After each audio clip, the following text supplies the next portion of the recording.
Hey guys, so for today's vlog ay mag-ISATs kami or magbibigay kami ng speech sa company namin. So ito yung pinaka last day na namin sa Kaisha. Nayak na ako. So yon, ang mag-a-attend is 3 lang yata sila. Which is yung Sacho namin, yung president namin, tapos yung plant manager, tsaka yung director.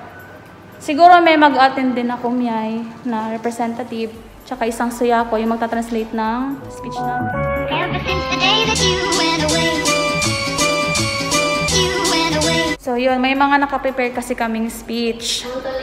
So for now, yun ang kinakabahan kami kasi syempre, alam niyo naman, ito yung pinakaayaw ko yung magsalita ka in front of madlang people. So, good luck na lang po sa akin later. So, siya nagpa-practice na po ng kanyang speech. Me, I don't know what's gonna happen later. I hope na maging successful yung speech namin dalawa. Tapos, after nito, pag uwi namin, mag-ano kami, maghakot na kami ng gamit. My God! As in, after nito, hakot na agad ng gamit kasi maglipat ako ng bahay.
たこっちはどうなんですか。いや、そうなんだよ。炊飯器。そう、確かそうだよ。Oh no!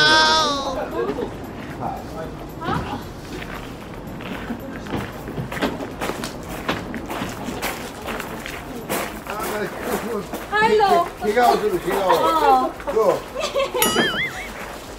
Sapatos ka lang.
cash card or yung ATM para dun sa bago naming company.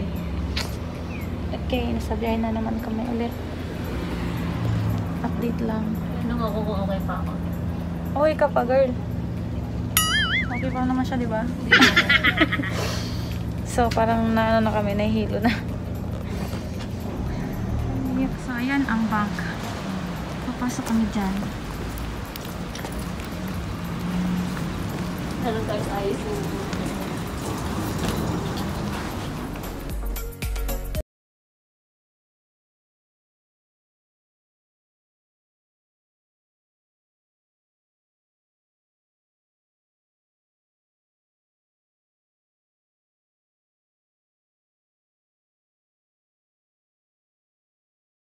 form ng ginkgo or ng bank. Ayan yung bank name.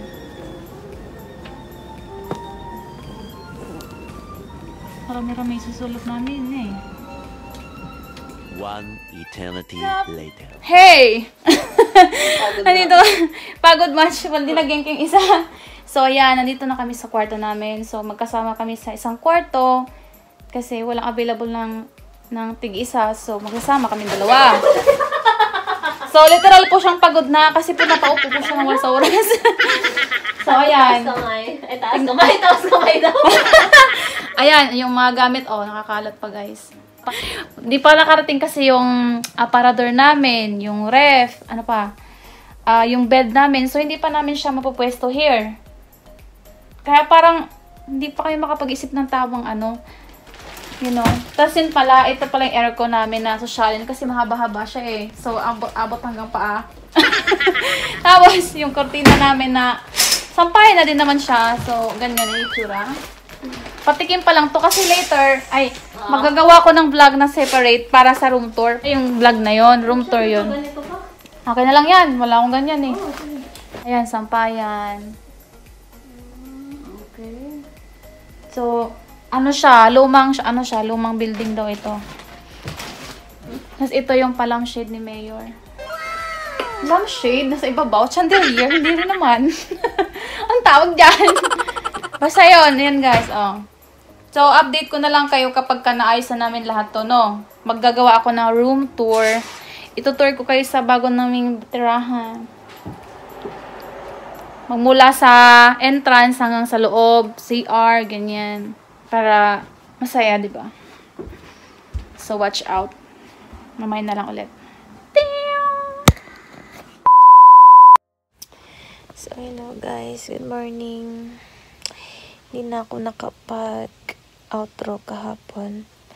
Kasi, sobrang busy na dito sa nilipatan naming bahay. Sobrang dami naming inayos sa kwarto.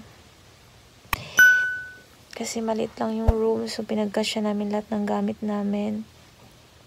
Kaya hindi na ako nakapag-video. Sobrang busy na po namin. So, abangan nyo na lang yung aking room tour vlog na i-upload ko din soon. So, see you guys. Bye!